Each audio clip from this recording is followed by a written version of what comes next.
Right now on Denver 7 News at 6 a.m., families forced to face their worst nightmare.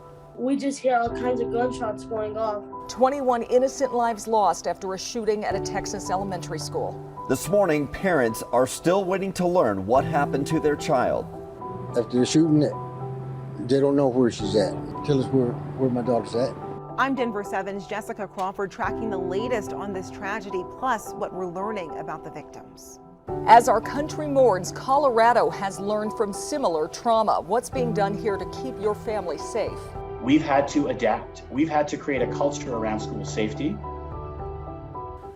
We've all had to adapt to this reality and are processing another shooting this morning. We know it is a difficult morning all around our country. We will get to our team coverage of the shooting in Texas here in just a minute, but we do want to get you ready for the day, as many teachers and students here muster the strength to celebrate the end of the school year, and we have much better weather for them today, Lisa. We do, yeah. The afternoon is going to be a lot clearer. In fact, this morning, quite a bit more sunshine. One of the brightest morning drives that we have seen here all week long. You're going to find plenty of sunshine statewide, a nice start. It's a little chilly early this morning, upper 30s to low 40s. You can see, though, here from City Park just how pretty it is. It feels like 36. Winds are at about 5 to near 10 miles per hour. We're going to see those winds pick up just a touch, a little breezy, gusts near about 20 to 25 miles per hour. But look at the warm up, close to about 60 by noon, and then we'll tack on another 10 degrees. So upper 60s and low 70s for highs this afternoon. We have Denver at right around 70 by 5 o'clock, upper 50s near Estes Park. Evergreen today, you're at about 60, so it's a little bit warmer. Still cooler than normal, Jason, but we're going to be well above normal by Friday. I'll show you just how toasty it's going to get on the Super 7 day. Still wet to the west if you're going to be heading to or from the high country here. We even had some closures on the overnight hours of I-70, but it looks pretty good for us now, just wet up there. This is I-25 right there. It's 6th Avenue. Here's 8th Avenue. Remember, the bridge is now open over at 8th Avenue across the Platte right here.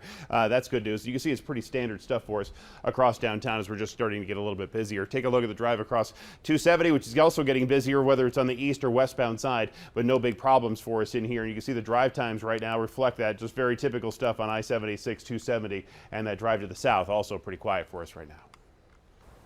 Well, this morning, flags across Colorado and the entire country will be flown at half-staff to honor the lives of 19 children and 2 adults who were killed in a horrific Texas school shooting. Overnight, families gathered at a community center in Uvalde, many of them still waiting to find out if their children are alive. Unimaginable anguish right now. Officials are using DNA swabs to try and identify children and match them with their families. Summer break was supposed to start Friday in that district, but instead of a fun couple of days before summer, there will be grief counseling at the school and support for students there. For the first time this morning, we are hearing from an elementary school student who survived. We just hear all kinds of gunshots going off, like nonstop, like constantly gunshots. And then we're over here all scared on the ground, fearing for our lives. A look at where exactly this happened. Uvalde is a small town west of San Antonio, not far from the border with Mexico. Memorial Hospital there told ABC News 15 students are being treated in its emergency department. Some have also been transferred to San Antonio. A small town of about 16,000, but of course this is news that affects the entire country. And we have team coverage to walk us through all the new information this morning, starting with Denver 7's Jessica Crawford in our newsroom as we sadly learn more about the precious victims. Jessica. Brian, families are starting to identify some of these victims. We're getting photos in, and they are heartbreaking. Here is 10-year-old Anne-Marie Jo Garcia. She had just celebrated her birthday 2 weeks ago. That's according to her dad, Angel, who is in this photo with her, holding her. He's reported as saying in part, "My little love is now flying high with the angels above. Please don't take a second for granted. Hug your family. Tell them you love them. I love you, Anne-Marie Jo." And here's a picture of 4th grader Xavier Lopez. He's also being remembered after this shooting. His family says that his mom had just attended an award ceremony for him hours before this shooting. She did not know that it would be the last time that she would see him. Here's Eva Mireles. She was a 4th grade teacher at Robb Elementary. She had been with the district for about 17 years. She's leaving behind a loving and supportive family, including a daughter who's in college. She had a zest for life, saying on the school's website she loved running and hiking. Here's a look at one of the vigils that took place yesterday to remember the many shooting victims here. Residents in Uvalde gathered last night. They formed a large circle and they said prayers for those who lost their lives. One woman there says that she helped children evacuate after the shooting. There was 2 classrooms that I was able to help out. The shooting started and the kids started to run everywhere. They didn't know where to go, and I was able to take kids into the funeral home because it's nearby Brock. And when I was able to help out some kids. Overnight, world leaders condemned the violence, including the president of Ukraine. The Pope said his heart was broken over this shooting. The latest violence in Texas is the second deadliest school shooting. This is only behind Sandy Hook back in 2012. In the newsroom, I'm Jessica Crawford, Denver 7. Yeah, makes you sad, makes you angry to hear the news. Officials have released very little information about the gunman. He was killed by law enforcement inside the school. They say the 18-year-old also shot his grandmother before then crashing a truck in a ditch near the school. The grandma is now in the hospital. We've learned the team was armed with an AR-15 style rifle and had several ammunition magazines and was wearing body armor. This photo was posted to an Instagram account connected to the shooter just 3 days before the shooting, and it's possible one of these weapons was used in the killings. So from Columbine to Aurora to Boulder, Colorado is no stranger to the horrors of mass shootings. And our leaders and others here have spent decades trying to find solutions to prevent this violence. Denver 7's Veronica Costa is here. And Veronica, one of the most important things that they say anyone can do right now is speak up if you suspect anything, if you know someone might be capable of this. That's exactly it. And that's what this group is actually trying to help with as well. So this Lakewood group, it specializes in targeted violence prevention. Mass shootings happen so often in the U.S. The members of this group have dedicated their lives to trying to stop them altogether. Nicoletti Flatter Associates, this is a Lakewood-based group, is able to do this with the help of some federal grant money. Now, Dr. Rachel Nielsen and other members of the group, they've been able to teach first responders, educators, and mental health providers in Colorado about the warning signs that oftentimes come before one of these violent attacks. The idea that if we build awareness and competency, so awareness among everyone, competency among professionals about how to deal with these issues, when you see warning signs, when you do need to involve someone beyond yourself, then basically you build a system that is sustainable. You know, all educators, mental health providers, law enforcement would have training in this. And our state has used other tools for years as well. Tools like the Safe to Tell program, a program that allows students, parents, even community members to report threats and concerns completely anonymously. In an interview with Denver 7, Attorney General Phil Weiser urged programs like this continue. What we've learned again and again is when someone makes a threat that they're going to go in to a school and shoot people, we can't ignore it. And just yesterday, the Attorney General, he was at a Golden High School speaking with students and staff about a new program there, encouraging students to seek out mental health resources. Weiser said he and his office plan to continue encouraging these exact kind of programs and hope that they help prevent any and all acts of violence. In studio, I'm Veronica Costa, Denver 7. Anything we can do, yeah.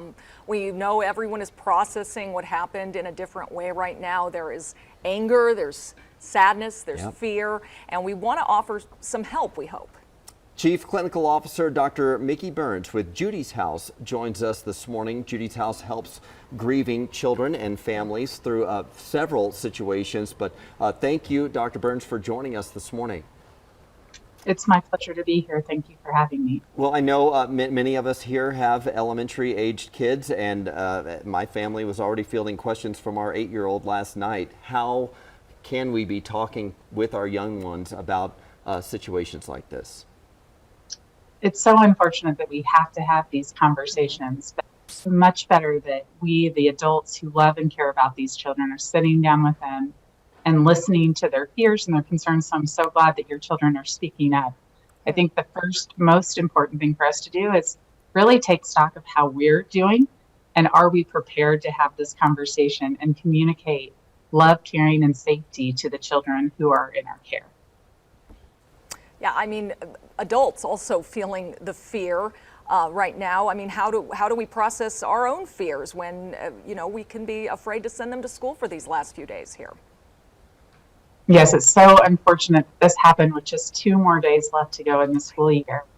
And so I think for us as adults, we need to make sure that we have our own social safety support network ready, that we have individuals who we can go to and talk to process the anger, sadness, and fear that you mentioned, and that we can talk about that in circles where we can express our fears in an open and genuine way, so that when we sit down with our children and share what we're feeling, we can do it in a way that still lets them know that we're going to be able to protect them and be there and care for them and really help create safety in our community here.